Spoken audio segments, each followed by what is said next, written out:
Treaty of Versailles, Germany felt humiliated by the concessions that were forced upon them after their defeat to the Allied powers following World War I.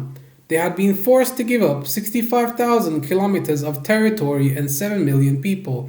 In this video, we will mostly focus on the former German Empire's territorial concessions to Poland and how it set the stage for a global conflict 21 years later following the aftermath of World War I. The treaty stipulated that Germany had to recognize the independence of Poland and renounce all rights over the territory. The Polish corridor, formerly known as Pomerania, was also ceded to Poland on historical and ethnic grounds, mostly so that they could have access to the Baltic Sea. Germany would also have to cede Danzig so that the League of Nations could establish it as a free city. It was only free in name, however, since Danzig was dominated economically by Poland. Poland had full control over and the right to maintain all the infrastructure, so it was actually in many ways Polish, but not in name. What was Germany's reaction to the Versailles Treaty? The Germans felt the treaty was a violation of their honor. The German delegations also said, when faced by the conditions dictated by the victors, "We can sense the full force of hatred that confronts us here. You demand from us to confess. We were the only guilty party of war. Such a confession in my mouth would be a lie." The treaty was essentially a diktat, as they had not been invited to the peace conference at Versailles. They had merely been presented with the terms and threatened with war if they did not sign it. In more ways than one, some would say this was not a peace. It was more like an armistice that lasted for 20 years before the outbreak of World War II.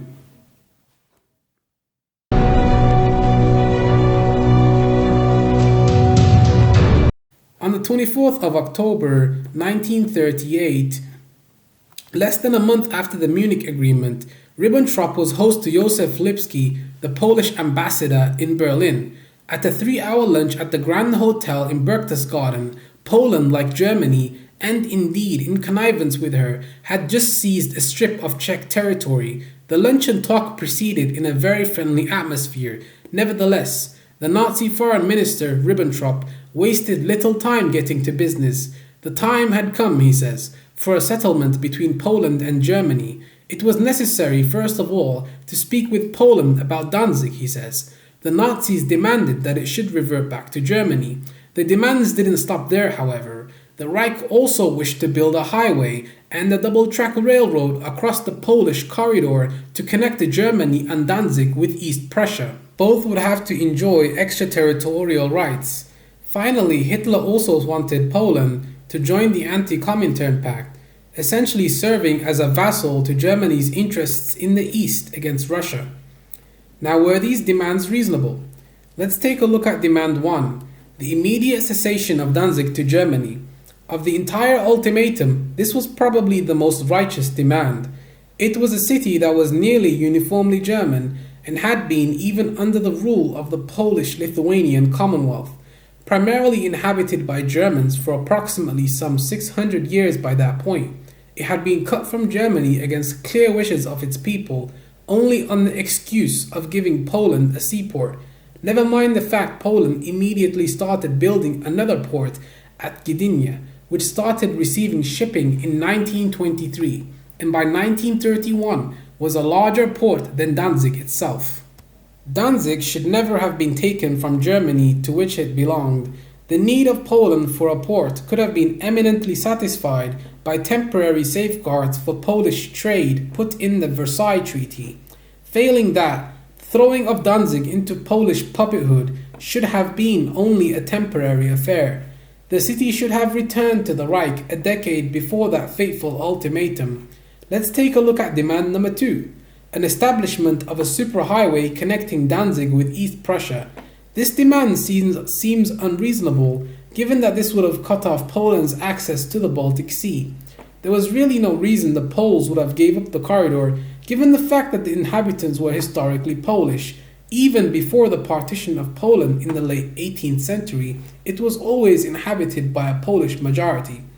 The third demand was the most unreasonable one, however, as it would have meant Poland would have had to give up its territorial sovereignty as a nation and become a satellite state to Germany, in all but name.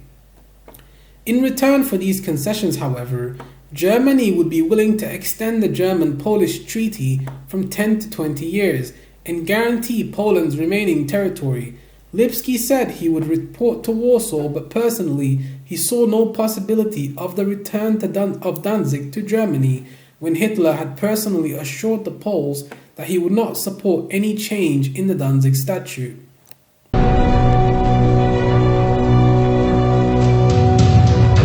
The government in Warsaw refused these demands. They were, however, willing to replace the League of Nations' guarantee of Danzig with a German-Polish agreement about the status of the Free City. Any attempt to incorporate the Free City of Danzig, however, into the Reich would be met with conflict.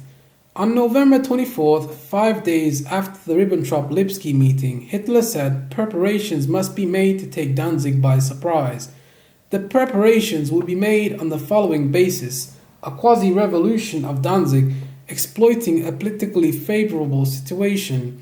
The navy would support the army's attack from the sea, even though Beck, the foreign minister, had just warned the Germans that any attempt from the Germans to incorporate Danzig into the Reich would inevitably lead to conflict.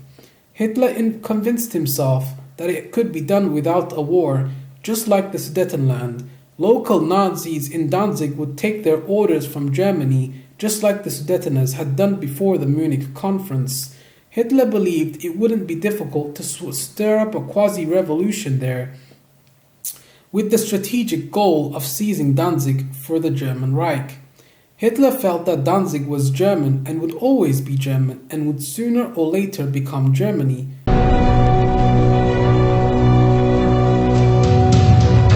In conclusion, Danzig wasn't the reason the Germans went to war with Poland.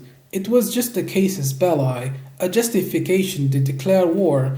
Hitler wanted to conquer Poland so that he could get at his main enemy in the east, Russia, the Soviet Union, otherwise known as.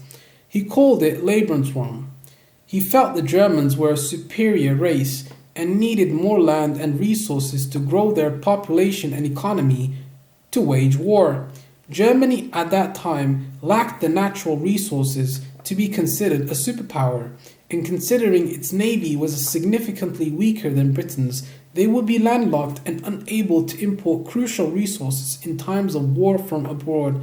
Furthermore, he entailed all his ambitions in his book Mein Kampf. Another reason that many historians fail to mention as to why Hitler was bold enough to declare war on Poland was because Hitler's foreign minister Joachim von Ribbentrop had assured him that the Western Allies would not get involved.